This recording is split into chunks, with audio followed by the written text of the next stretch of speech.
Hello guys, welcome back to my channel বিজয়ী। আজকে একটু কৃষ্ণনগর যেতে পারি, একটু প্ল্যান আছে। আর আমাদের প্ল্যান বড্ড মানে কি বলবো, সাডেন প্ল্যান হয়। হয়তো যখন যাব তার আধ ঘন্টা আগে জানতে পারি যে আমাদের হয়তো কোথাও যেতে হতে পারে।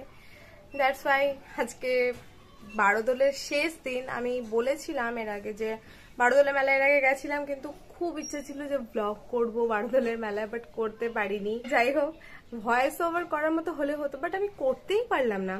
তো আজকে যদি যাই, আমি পুরো ব্লগ করব আজকে বারোদোলের মেলায় গিয়ে। তো সেই জন্য আরো যাওয়া। আজকে শেষ, আবার 1 বছর পর বারোদোলের মেলা হবে। তো ব্যাস, সেই জন্য আজকে একটু কৃষ্ণনগর যাব। এখন দেরি আছে, এখন সবে মাত্র দুপুর 2টো বাজে, বেশি না, মাত্র দুপুর 2টো। তো এখন মা হচ্ছে রান্না বান্না করছে, আয়োজন করছে, সব হয়ে গেছে প্রায়। একটু পরে খেয়ে দিয়ে একটু ঘুমিয়ে কৃষ্ণনগর। তো দেখতে থাকো আজকে ব্লগটা। আই হোপ তোমাদের আজকে ব্লগটা দেখতে খুব ভালো লাগবে।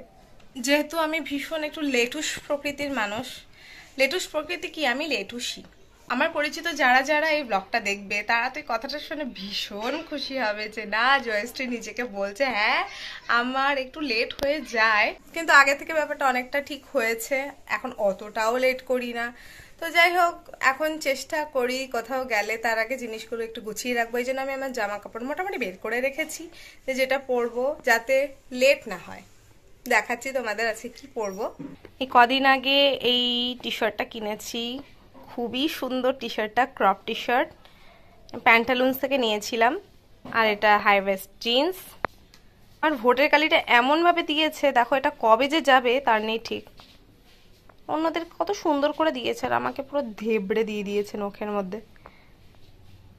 তো যাই হোক, এটা পরছি এই সেটটা। মা রান্না কত দূর? মাংসটা হলেই হবে। আজকে মাংস হবে, আজকে সানডে বলে কথা। তো মাংসটা হলেই হবে। ভাত হয়ে গেছে ওখানে, মা হাঁড়ি উপর দিয়েছে।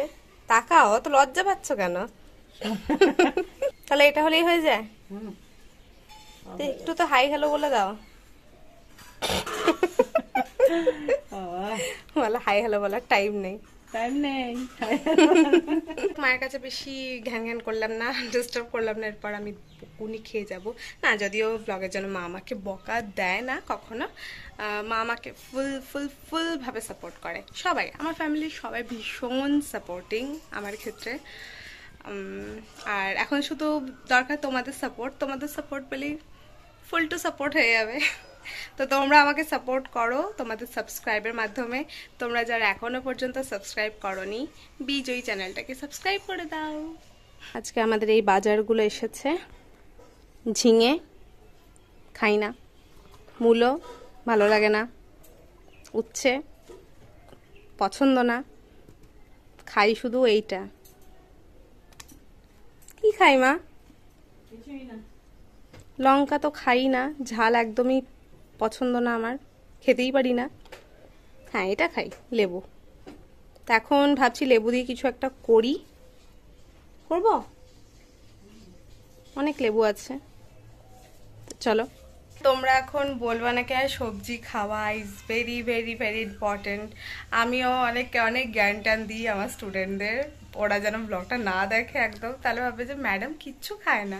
খাবারের দিক থেকে আমি কি বলবো, সবজি একদমই আমার মানে সিলেক্টিভ কিছু সবজি খাই এখন বলতে গেলে লিস্ট অনেক বড় হয়ে যাবে।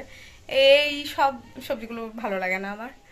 তো যাই হোক, এখন তোমরা অনেকে হয়তো বলবে সবজি খাওয়া ভালো, হ্যানা ত্যানা, জানি ভালো।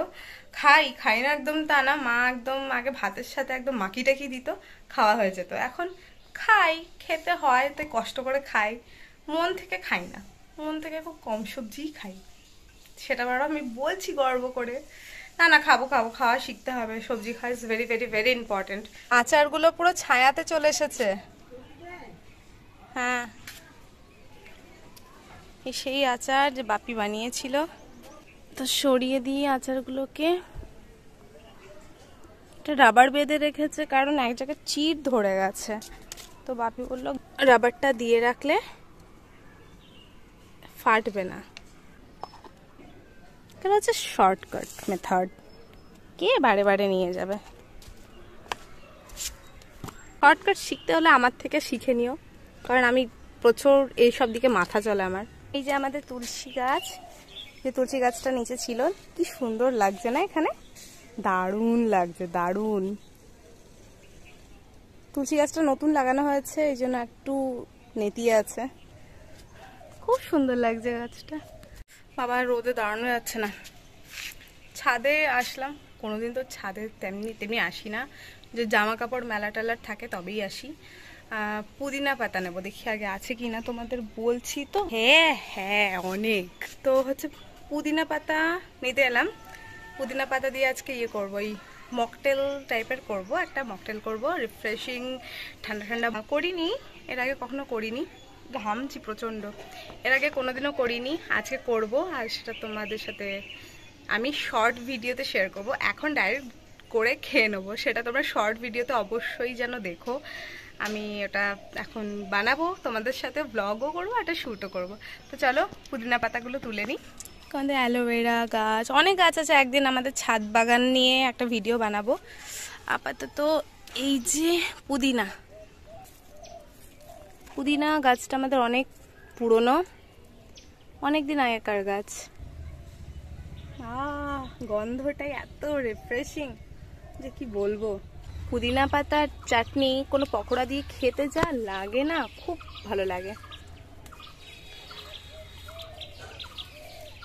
বানালাম এতক্ষণ ধরে, খুব কাঠখড় পুড়িয়ে, এইটুকু বানাতে গিয়ে একদম না, খুব একটা কঠিন না, শুধু কয়েকটা ইনগ্রেডিয়েন্টসই লাগবে। সেটা হচ্ছে পুদিনা, লেবু আর যা যা শরবত করতে লাগে, পুরোটা বলবো না, তোমরা দেখে নেবে। একদমই সহজ পদ্ধতি, তোমরা শর্টে অবশ্যই যেন দেখো কিভাবে বানিয়েছি।